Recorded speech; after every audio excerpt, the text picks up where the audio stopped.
जय हिंद। मैं हूं जितेंद्र कुमार। आप देख रहे हैं स्टडी सफर तक।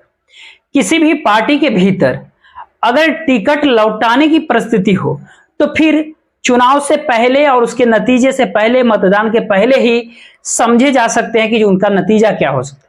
बीजेपी इस स्थिति में आ चुकी है कि जिसके शायद कोई कल्पना भी नरेंद्र मोदी ने कभी नहीं किया होगा, और खासकर यह तो बिल्कुल ही नहीं सोचा होगा कि मोदी युग में ऐसा होगा। यानी बीजेपी में जिसे टिकट दिया जा रहा हो वह टिकट वापस कर देता है।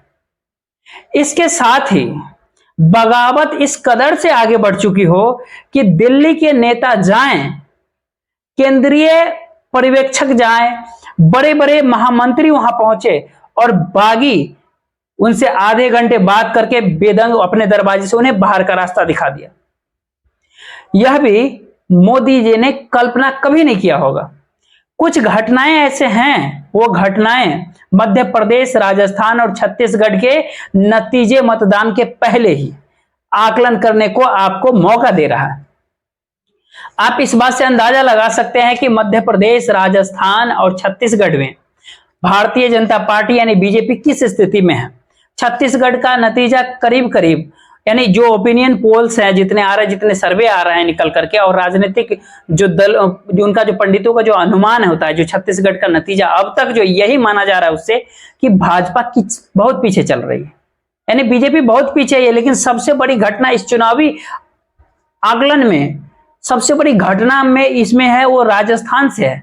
राजस्थान में जो है एक तरफ भाजपा का एक प्रत्याशी जिसे पार्टी टिकट देने के लिए नाम फाइनल कर चुका था, उस प्रत्याशी ने टिकट लेने से इनकार कर दिया। और दूसरी तरफ एक तस्वीर, कांग्रेस के 3 बार के एक विधायक ने चुनाव से पहले भाजपा की सबसे नेतृत्व राजस्थान यानी वसुंधरा राजे के पैर छू लिए और वसुंधरा राजे ने उसे आशीर्वाद भी दे दिया। यह खबर जो है भारतीय जनता पार्टी के लिए सही मायनों में किसी बड़े झटके से कम नहीं। इन खबरों पर नाम के साथ विस्तार से एक बात बताते हैं, लेकिन मध्य प्रदेश की एक बात सुन लीजिए।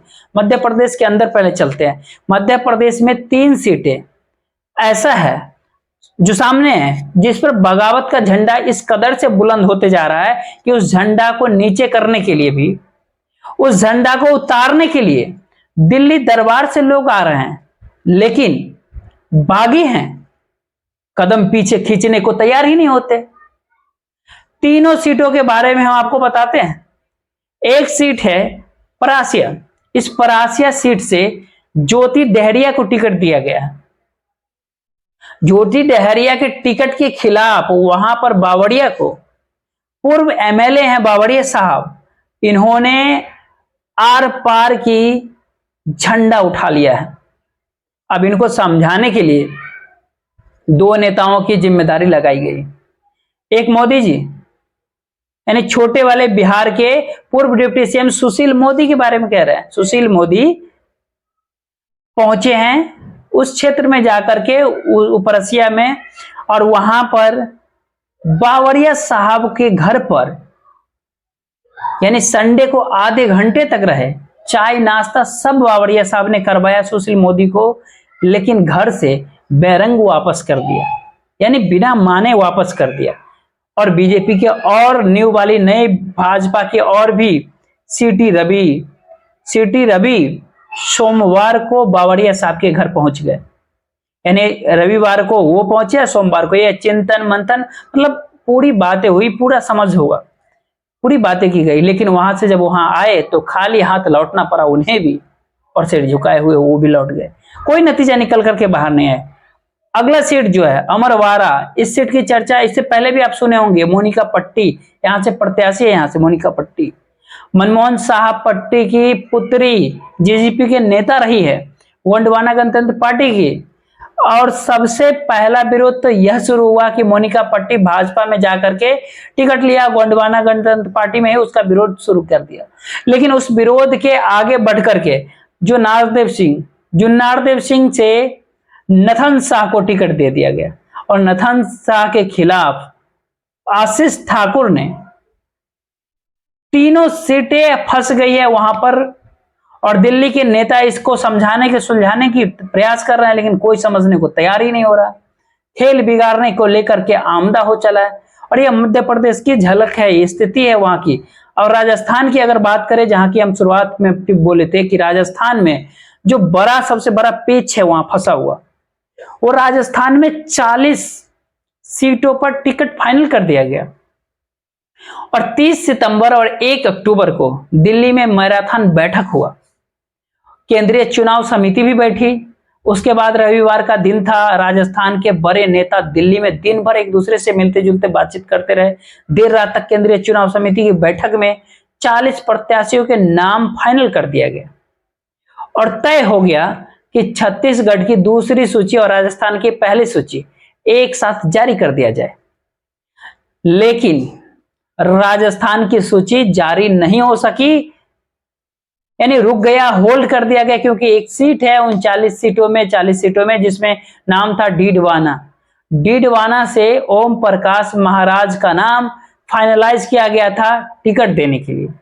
ओम प्रकाश महाराज ने अपने कदम पीछे खींच लिए, यानी वो पीछे हट गए। सबसे बड़ी खबर जो है आपको यही लगेगा, यानी Bharatiya Janata party BJP NDA की पार्टी, यानी मोदी जी कहते हैं ना गारंटी, मोदी की गारंटी, और मोदी की गारंटी यानी जीत की गारंटी, पक्की गारंटी। यानी जिस पार्टी ने जीत की गारंटी देता हो, उस पार्टी से कोई टिकट लेने से कदम पीछे खींच लेता हो, नहीं टिकट लेता होगा, तो उस पार्टी के अंदर क्या चल रहा है, यह चुनाव के नतीजे क्या होने वाले हैं, ये बिल्कुल आप सहज अनुमान कर सकते हैं।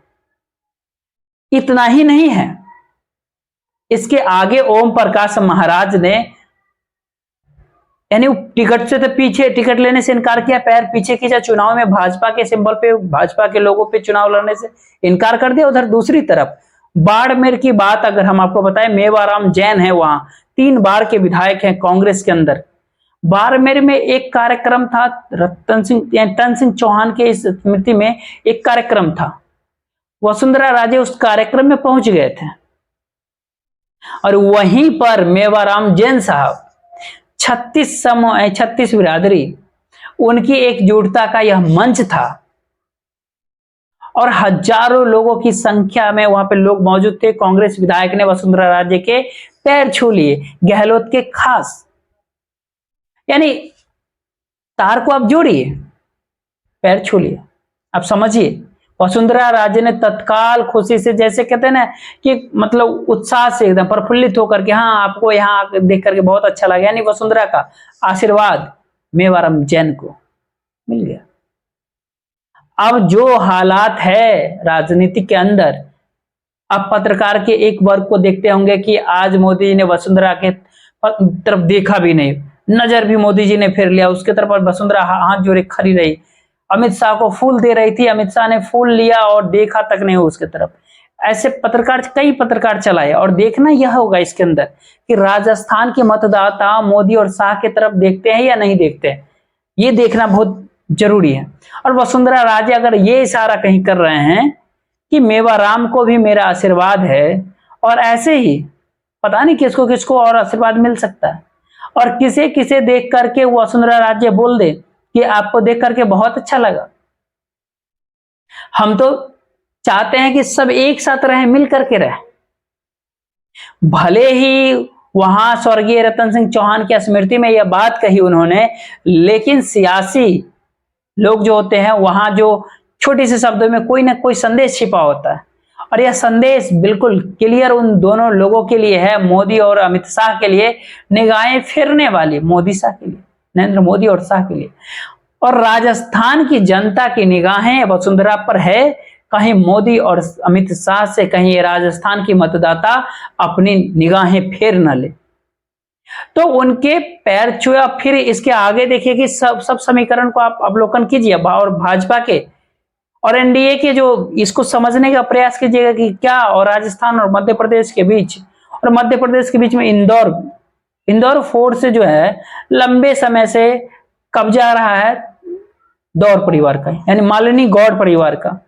उनके पति मालिनी गौड़, उनके पति पुत्र एकलव्य हिंद रक्षक संगठन बनाए हुए हैं खुद।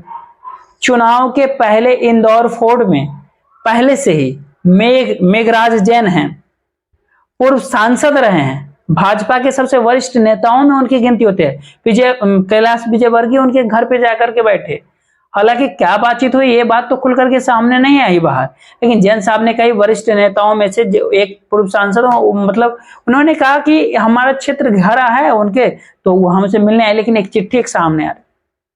मेघराज जैन ने कहा कि पार्टी अगर गौड़ परिवार मालिनी गौड़ अपने सुपुत्र को हिंद रक्षक वाले एकलव्य को टिकट दिलाना चाह रही, और भयंकर बगावत है वहां टिकट मिलने से पहले ही। वरिष्ठ उम्रदराज नेता ने यहां तक कहा कि अगर टिकट दिया तो प्रत्याशी भले जीत जाए, भाजपा हार जाएगी, बीजेपी हार जाएगी, बीजेपी खत्म हो जाएगी। एक के बाद एक, यानी कहते ना पतीले से एक कड़छुल चावल निकालते हैं तो पता चल जाता है एक चावल निकाल करके कि उसको पका है या नहीं पका है। तो यानी राजस्थान के अंदर के जो भी है, जो राजनीतिक गणित बता रहे हैं, ये हम आपको बता रहे हैं। और ये राजनीतिक गणित जो मध्य प्रदेश, छत्तीसगढ़ और राजस्थान, मध्य प्रदेश, खास करके इन तीनों जो क्षेत्र में है, वहां के जो ग्राउंड के यानी रियलिटी जो सच्चाई है, हकीकत जो है, और जो हमने आपको तार जोड़ने की सारी चीज बता करके कर रहे हैं कि किस पार्टी से और किसी पार्टी से अगर नाम फाइनल हो किसी पार्टी से और वो व्यक्ति कदम पीछे खींच ले, चुनाव लड़ने से इनकार कर दे, तो एक उसी पार्टी की बड़ी हार नैतिक रूप से हमें लगता है कि ऐसा होता है। अगर आपको ऐसा लगता है तो बिल्कुल कमेंट कीजिए, क्या ग्राउंड जीरो की हालात ऐसे ही हैं? आप बिल्कुल बताइएगा, अपनी राय बताइएगा, और उन राय को लेकर के, आपकी राय, आपके कमेंट्स को लेकर के बिल्कुल पता चलेगा कि